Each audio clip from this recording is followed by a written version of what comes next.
बिस्मिल्लाहिर्रहमानिर्रहीम। अस्सलामुअलैकुम नाज़रीन। तमाम तारीफ़ें अल्लाह ताला की पाक ज़ात के लिए जो तमाम जहानों की खालिक मालिक और परवरदिगार है, और लाखों करोड़ों अरबों खरबों दरूद और सलाम अल्लाह ताला की आखिरी नबी और रसूल हज़रत मोहम्मद मुस्तफ़ा अहमद मुजतबा सल्लल्लाहु ताला अलैहि वसल्लम पर। अदालत में एक केस फाइल हुआ, आज की इस वीडियो में उसके बारे में बात करेंगे। तो नाज़रीन, ये जो केस था, खातून जो थी परवीन बीबी, उन्होंने अपने शोहर के खिलाफ जो खुला का दावा दायर किया था। उनका कहना था कि मेरा जो शोहर है सुबह को तलाक देता है, शाम को आकर मेरे पांव पकड़ लेता है और माफिया मांगता है, और मैं ऐसे शख्स के साथ नहीं रहना चाहती। तो नाज़रीन, ये जो नुक्ता अदालत में कानूनी नुक्ता था, इसको उठाया गया।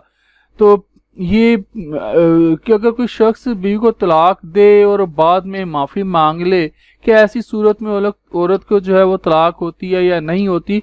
तो अदालत ने वकला को 1 सितंबर तक जो है बहस करने के लिए तलब कर लिया है। नाज़रीन, ये फैमिली गार्डियन अदालत सिविल कोर्ट में जो थी सनत नगर की परवीन बीबी, उन्होंने खुला का दावा था वो दायर किया था। इसमें उन्होंने, जैसा कि मैंने शुरू में कहा, मौक़िफ़ इख्तियार किया था कि उसके जो शोहर हैं उन्होंने वतीरा बना रखा है कि मामूली सी बात पर जो है उसको तलाक देकर घर से चले जाते हैं और फिर शाम को वापस आकर माफ़ी मांग लेते हैं और उनके पांव पकड़ लेते हैं।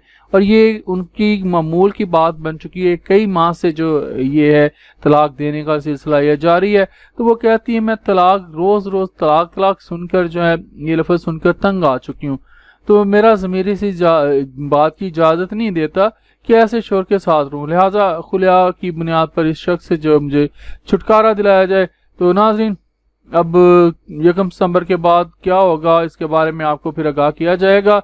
तो आज के लिए इतना ही। जिंदा रहा तो आपके साथ फिर इंशाल्लाह अगली वीडियोज़ में मुलाकात होगी। इजाज़त दीजिए, अल्लाह हाफिज़।